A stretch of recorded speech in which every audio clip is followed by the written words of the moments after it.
What's up, party people, and welcome to STONIECAST number 209 and season 6, episode 35 of Thoughts and Hunches, Making Money in Bunches and Sucker Punches. It's your boy Stony coming back at you for the 209th time, and I'd like to welcome all of my fellow lowlifes, criminals, hoodlums, shady characters, heathens, scumbags, fugitives from justice, scoundrels, altar boys with unhealthy relationships with their priests, hustlers, wise guys, foul-mouthed raging alcoholics, hooligans, MLB players that have got into a fight with Bryce Harper. You know who you are, and thanks for watching. Cheats, gangsters, fienders with abusive language, degenerates, let's face it, anybody with a massive gambling problem. If you're new to the show, hey, congratulations. Because that means you probably fit into one or a few of those categories, so welcome. Because you're now one of us. One of us. One of us. Gooba gabba, one of us. We accept him, one of us. Sorry, just, know the reference. That's all I got to say. Hey, make sure to hit the subscribe button right down here in the lower right-hand corner. That way you can get notified every time I put out a new video. And make sure to ring that bell. To spread the word's also very easy. Just tell other degenerates, fienders, and scumbags like Sam and Josh, to go to YouTube and enter Thoughts and Hunches in the search bar. That'll take you to my page, so that way you can get dialed into everything that I give you. Also, if you're new and you don't know what's what with this channel, it's college and pro football winners, MLB playoff winners, and college basketball winners. And I just give you the picks. No player props and absolutely no parlays ever. Why? Because I don't like giving money away. Because that's basically all you're doing when you're playing a parlay. You're throwing money down the tubes. The books, they don't expect a guy like me to deliver this many winners. I'm an outlier and I'm a disruptor. I'm like the Beastie Boys. I disrupt. Step inside the party, disrupt the whole scene. That's what it sounds like. It's what I do. I go to the mattresses and get the info for you every week in order to get you to the window with a ticket to cash. Now, before I get to the picks, as usual, I have some thoughts. Give me all you got. Listen, give me all you got. Always on cue, Vincent. That a kid. Let me start by saying, rest in peace, Presbitera Vaso Paris. She was the wife of our priest while I grew up in Oakland. She moved to the Greek Orthodox Cathedral of the Ascension in Oakland, California in 1971, just in time for her husband, the late Father Tom, to baptize me. I grew up and she was always there, every Sunday. She was my kindergarten Sunday school teacher, never mistook me for my brother, which was common when I was growing up, and became our spiritual mother, not to mention very close friends with my grandmother, my mother, and the rest of my family. She always called me Michael Sweetie, always. She served as the mother of our church for 55 years in the most classy and dignified way that a woman possibly could be. She made it to 90, and despite the fact that she was a hardcore St. Louis Cardinals fan, I absolutely adored her. Rest in peace, Presbitera, and mad love to your kids. Father Jim, Father Paul, Maria, and Connie, not to mention all 8 of your grandchildren. You will be sorely missed, sweetie. Okay, quick housekeeping here, as this is the penultimate episode of the season. Yep, this one and one more to go. STONIECAST 210 will drop in 2 days on Easter Sunday, for those of you that celebrate this weekend. I will then take over 4 months off and spend all this money that I've made, right? I will resurface from my hiatus/vacation in late August for the infamous week 0 of the college football season in the season 7 premiere. Now, before I get into it, yes, just moments ago, President Trump signed an executive order restricting NIL deals. He's getting involved. And I don't know the details. I'll get into it on Sunday in STONIECAST 210. But thank God somebody is. That's all I'm saying. Because the NCAA is not doing it. So I don't know what the deals are or what everything is in the order that he did. So I don't know. We're going to have to, I got to read it and see, but we'll find out. And I'm sure it's going to be stuck in courts for a while. But anyway, yes, I will touch on that on Sunday. All right. Now, my first take is Novocaine versus tinkering. These are two very different philosophies and systems that are used by many of you. What do I mean? In the movie Remember the Titans, on the day that the team is leaving for camp, Denzel shows up and gives the assistant coaches copies of the offensive playbook. One of the coaches says, "Awfully thin playbook, coach." And Denzel replies, "I run 6 plays, gentlemen. It's a split veer. It's just like Novocaine. Give it time and it always works." That's my philosophy in betting. Make the bet and leave it alone. Growing up in a pre-internet world where there was no online gambling, you placed your bets and had to live with it. In-game wagering didn't exist except for certain events where halftime lines were available. That's what I do. I do not tinker. I call the in-game bettors, and you know who you are, Tree, that 5 minutes into the game are frustrated and they immediately start tinkering their original bet to try and bet against what they just did. Case in point, last weekend, Arizona's laying 6.5 against Purdue. They trail by 7 at halftime. Tree, among others, are tinkering away and getting off their Arizona bets and taking Purdue now. And they're texting me with phrases like Arizona's trash. So instead of trusting the Novocaine to work, you tinkered away your winnings when Zona got it together and rolled in the second half, like I told you they would. The very next day, Connecticut bettors were irate when the Huskies trailed by 15 at halftime while catching anywhere between 4 and 5 against Duke. We all saw what happened in the second half, but if you tinkered away from UConn in the second half, shame on you. All you did was cost yourself money. So all I have to say is back off the tinkering and believe in the Novocaine, because if you give it time, it always works. Shout out Denzel. I run 6 plays, split beers like Novocaine. Just give it time, always works. That's right. Next up is the incomparable Bill Raftery. God bless CBS/Paramount for having Ian Eagle on the call as the play-by-play man for that great Duke, Connecticut game with Bill Raftery and Grant Hill as the colorman. Basically CBS's A-team. Ian Eagle is the consummate professional. And Grant Hill is one of the most likable guys of all time anywhere. And he does an excellent job as an analyst. But Raft, the guy's just a national treasure. He has been in broadcasting for 46 years now. All right.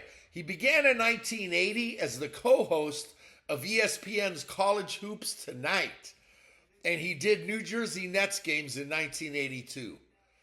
Now, since 83, he's been the best in the business, doing college hoops with partners like James Brown and Sean McDonough for years at a time, before an iconic 15-year partnership with Vern Lundquist.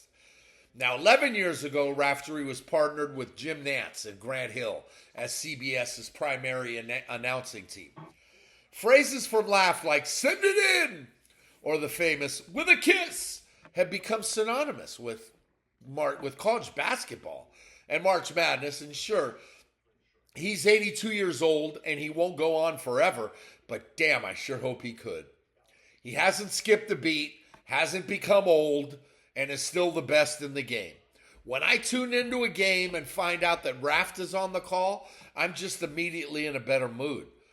Now, I'm going to steal this story from Clay Travis, who spoke about it on Outkick the Show the other day. And this is great. According to Clay, Raft is so beloved by everyone from all networks that every year when Fox Sports would have their annual preseason football meetings in Los Angeles, they would invite Raft just so he could come hang out at the bar because everyone loved him and it didn't matter that he does basketball instead of football. Think about that. Another network brings him in to mingle with all these football broadcasters just to come hang out at the bar.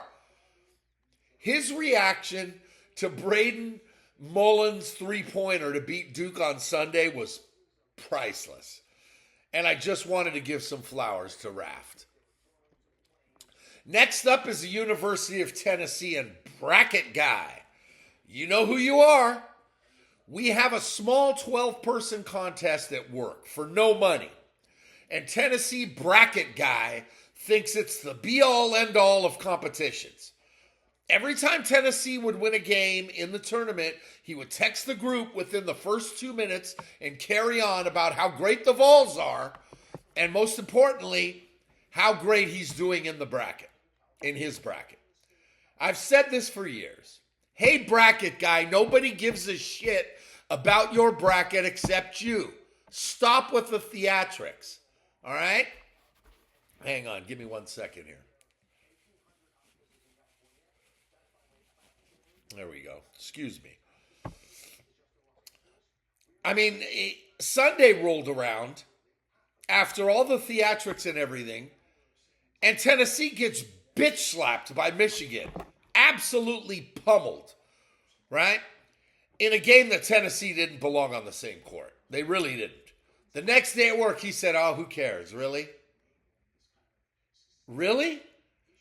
Well, you certainly would have cared if they won, but now when they lose, who cares? Right? You care every time they win, but when they lose, it's who cares? Makes no sense. Props to Tennessee for being the only team in the country that has been in 3 straight Elite Eights, but they're 0-3 in those games now. After losing to Purdue 2 years ago, losing to Houston last year, and getting boat raced by Michigan 5 days ago. But the kicker for me is that while all this was happening on Sunday, Vanderbilt's baseball team was completing a 3-game sweep of Tennessee to prove once again that Vandy is Tennessee's daddy after beating them in football, basketball, and baseball this year. That just drives Vols fans crazy and makes me very happy. Almost as happy as I was making all that money last weekend while bracket guy wins nothing if he wins the freaking bracket challenge. All right, Duke, Connecticut was an instant classic. We know this. That made up for a weekend with 3 other blowouts in the Elite Eight. Arizona, Michigan, and Illinois all won comfortably, especially Michigan by just pasting those posers from Tennessee. But as Rick Pitino said following the Duke-UConn game, that put the madness in March. All that game did was add another classic to the long list of games between these two blue blood programs, and it was riveting. I mean, it really was. Forget the money that I won. Well, it's hard for me to forget it because I won it, and I've already spent it. But hey, I won it. Forget the cheddar that my boy Tree won with his Connecticut money line play. Even if money wasn't involved, it was fantastic theater in the final 3 minutes after Duke controlled the game for the first 37 minutes. The reaction shots that I've seen in the last few days are priceless. And I just wish Tree and I had a camera here at my place to record our reactions because we went off. 2 great programs coming down to the wire in the final tenths of a second of an Elite Eight game makes me only wish we get a couple more this weekend. But here's my question. If CBS showed Carlos Boozer over and over and over all tournament long watching his boys play, and then showed him waving goodbye to St. John's when Duke eliminated the Johnnies last Friday, where were the cameras when they lost? And it was because one of his sons turned the ball over. All I got to say is that if you're going to show him all tournament long when things are going well, the least you can do is give a shot of him being angry because his son blew it in crunch time. Now, as for the week that was, I started the week last Tuesday with a 3-1 in the NIT and followed that up with a 2-2 on Wednesday. The NCAAs hit on Thursday and I began 2-2 on sides, 3-1 on totals. Friday I did the same, 2-2 on sides, 3-1 on totals. Seeing a pattern forming here. Saturday, 1-1 on totals, 2-0 on sides, taking me to another level on NCAA totals. It's just, crazy. Sunday, I finally posted a 2-0 day on sides and 1-1 on totals, right? And in the process, I delivered my record-tying 16th consecutive winning week, which I also accomplished last year, for those of you that remember. Hoo-ah! Hoo-ah! Oh, that was a double hoo-ah. That a boy, Al. Okay, let's take a peek at the numbers. Last week, 21 wins, 11 losses. 65.62%. Just another fabulous week. 65% this time of year. NCAA sides during the tournament, 37 up, 27 down. 57.18%. Good, solid, absolutely, very good number. NCAA tournament totals. 42 wins, 20 losses, 2 pushes, 67.74%. It don't get much better than that. NIT, 22 wins, 10 losses, 68.73% is Hall of Fame level shit. That's just what I've been delivering in the month of March. Degenerate special for the season, 24 wins, 13 losses, 64.86%. The numbers have just been fantastic all year. So overall, every pick that I've given you in all 34 episodes this year, closing in on 2,600 total plays, 1,400 wins exactly, 966 losses, and 17 pushes. That's 59.17%. Above 59, which is the ultimate goal, which I've only done once, and that can mean only one thing. Wow, winning. Attaboy, Charlie. Knew you'd be there for me. Now, once again, please remember that all these picks are 100% free. So for all the touts that are charging you for picks and giving you 75 to 80% winners documented, stop. We all know you're full of shit. And plus, you're charging for these picks. Oh! I mean, really? With me, just come to YouTube every week and I'll drop my plays on you for free. Plus, I want you to know that these are all bets that I am personally going to make with my own money. So I'm not just throwing darts at a board and blindly picking random games. Okay, you ready? Episode number 35. Just win, baby. All right, Al. That a kid. With the CBC and NIT tournaments going on, I started the week with a 3-1 on Wednesday and followed that up with 4-4 yesterday, which had the good and the bad. But I'm 7-5 heading into Final Four weekend. All right? Now, before we get to tomorrow's Final Four, we have a few more games to touch on. And tomorrow, 1:30 Eastern on Big Fox at T-Mobile Arena in America's Playground, better known as Las Vegas, Oklahoma's 1.5-point chalk versus Baylor, and the total's 157.5 in semifinal number 1 of the college basketball crown tournament. OU beat Colorado and Baylor beat Minnesota on Wednesday night to reach the semis tomorrow. And I like Oklahoma here, laying the point in a chunk to go with under 157.5. Semifinal number 2 is on Big Fox, a half hour after Oklahoma beats Baylor. And West Virginia is a 1.5-point favorite over Creighton, and the total set at 134.5.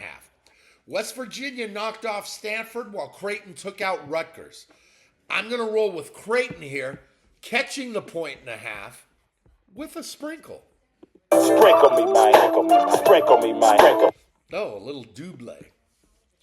Now, while I'm at it, I'm also going to take over 134.5 in semifinal number 2. Now, both championship games of the NIT and the college basketball crown are on Sunday.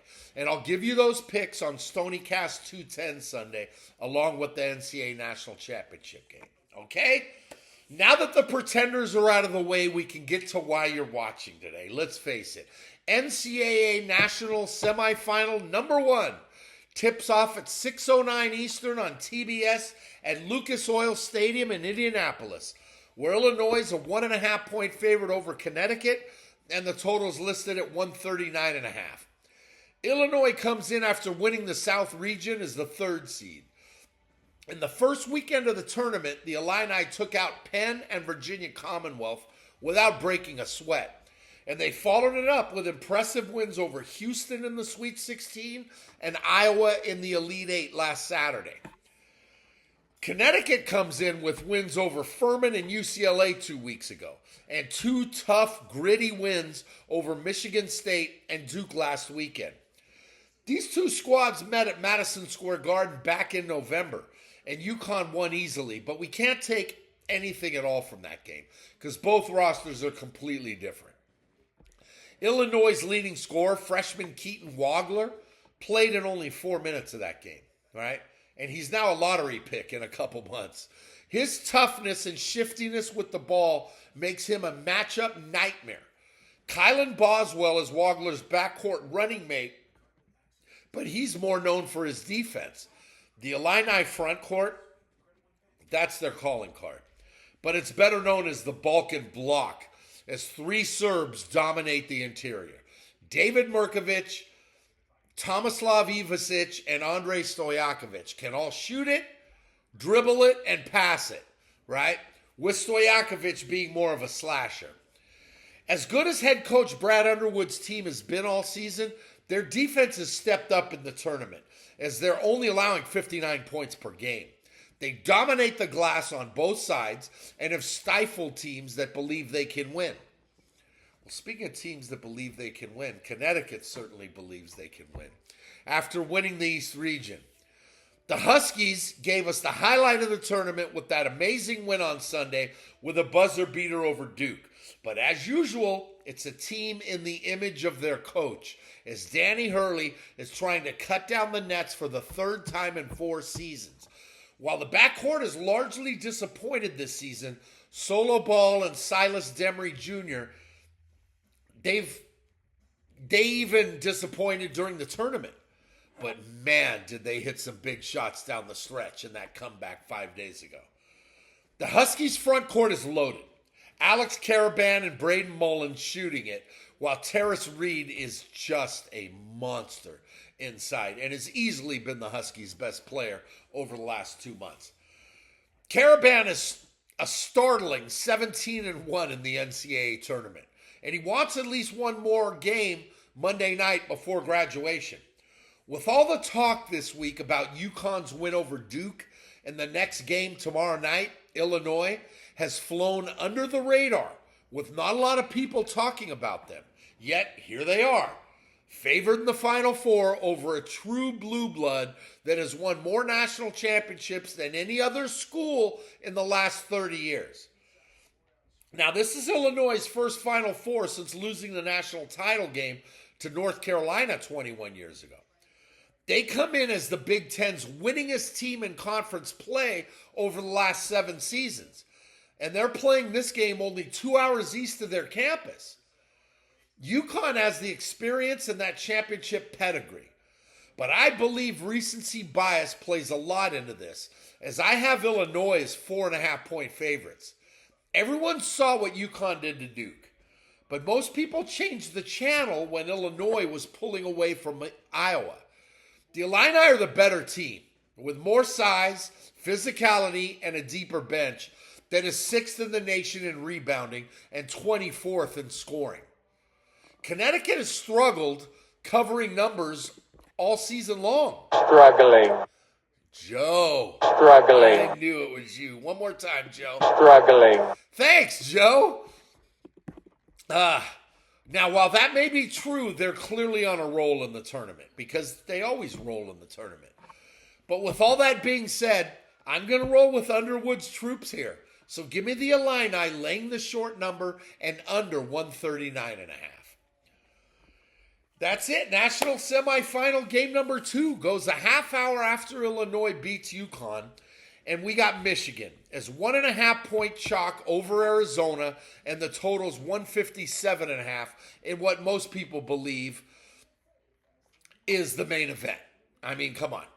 Michigan has scored at least 90 points in all 4 games of the tournament after taking out Howard and St. Louis 2 weeks ago and Alabama and Tennessee last weekend en route to the Midwest regional title, although they bitch-slapped Tennessee. Get out of here, Vols. Go home. Go back to Knoxville.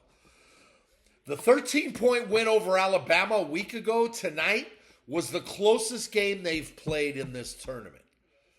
Big Ten Player of the Year and $5 million for the season, Yaxel Lendeborg, he leads the Wolverines. But Morez Johnson Jr. and Adai Mara, they help form the nation's best front court, and they're just punishing. They overshadow the backcourt, which has been hit or miss this season. And when valuable backup L.J. Kaysen went down a few weeks ago, Trey McKinney has really stepped up and played well in relief of Elliot Cadeau, who's shaky at best. Head coach Dusty May is only in his second year at Ann Arbor, but he's in the Final Four for the second time in 4 seasons after guiding Florida Atlantic to the national semis 3 years ago. Now, Arizona, they come in after winning both the Big 12 regular season and tournament titles that preceded their run to the NCAAs.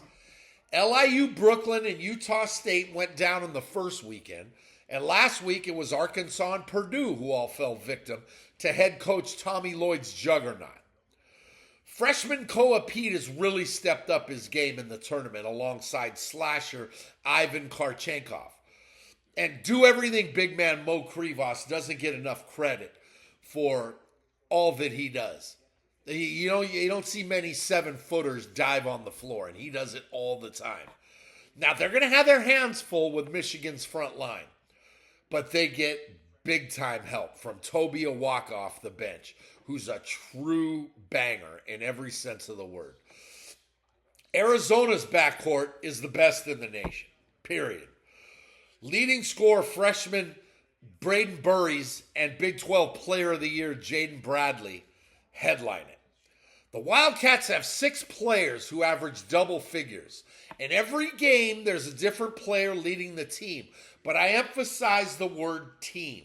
If Pete or Burries has an off night, somebody else will step up and shoulder the scoring load. But they don't need anyone to score 30 when they have 5 guys that'll all get double figures because the Wildcats do not care who scores. Great matchups are everywhere here. Michigan's Mara and Arizona's Krivos is the big men who aren't the primary scorers, but they take the pressure off of Lendeborg, Burries, and Bradley. Most of the conversation this week is about how this is the true national championship because it's the 2 best teams squaring off. For all the firepower both sides are putting the ball in the hole, as usual, this game will be decided defensively. Most teams have been good with Michigan allowing 72 during their run. Both teams, right? But Michigan has allowed 72 points during their run. Arizona allowing 69. If you watched what Arizona did defensively to Purdue on Saturday, it was incredible, right? As far as Cadeau goes for Michigan, Arizona has Anthony Del Orso or Bradley or Karchenkov to frustrate him. And Arizona's backcourt has the size and strength to frustrate Michigan's. I've been saying since November that Arizona was the nation's best team. And I'm not deviating from that right now, not one bit.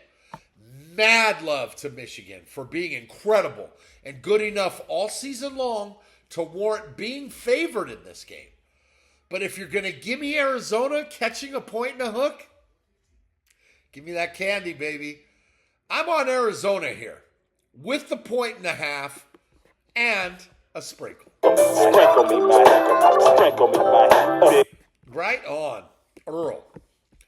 We saw Michigan lose a couple weeks ago to Purdue in the Big Ten tournament. But Arizona hasn't lost in so long, we forgot what it was like. So I'm also taking under 157.5, which means I believe both games are going under. And here's why. These teams are going from playing primarily in college basketball arenas to NBA arenas in the tournament, and now they're playing in a football stadium. The lights are different. The air is different. The sight lines are different. It may take a while for all four of these teams to find their offensive grooves. And when it comes to Arizona versus Michigan, neither team shoots a lot of threes anyway. First half unders might be a smart play for you degenerates, because it's going to take a while for those shooting eyes to get dialed in. So I'm on both unders and Illinois to meet Arizona on Monday night for all the marbles. Show me the money. Oh, Rod Tidwell from the top rope. So that's it. There you have it. Both national semis, along with the college basketball crown semis, giving us 8 plays. Make sure to check back on Sunday for STONIECAST 210, the season finale, in which I'll have more action for you to dial into, including Sunday's college basketball crown championship and the final of the NIT. Oh yeah, I'll also have the Monday night's NCAA national championship. Yeah, there is a game going on Monday night. So until then, just remember that if you want to win big, you got to bet big. Good teams win, but great teams cover. You can't go broke taking a profit. Scared money don't make money. The less you bet, the more you lose when you win. Shout out Chris the Bear FALLICA. Now for me, the action is the juice. Well, for me, the action is the juice. Amen. I'm in, Mikey. The difference between winning and making money is that anyone can win betting chalk, but you can't make money unless you take the dogs. God made life a gamble, and we're still in the game. Shout out to the late, great Joe Diffie. There's money on the streets that can't be ignored, and finally, good luck to you. Rest in peace, Presbyter Avaso. And yep, my boy, Gooch, I still miss you, brother, and I wish you was here. Pay him. Pay that man his money.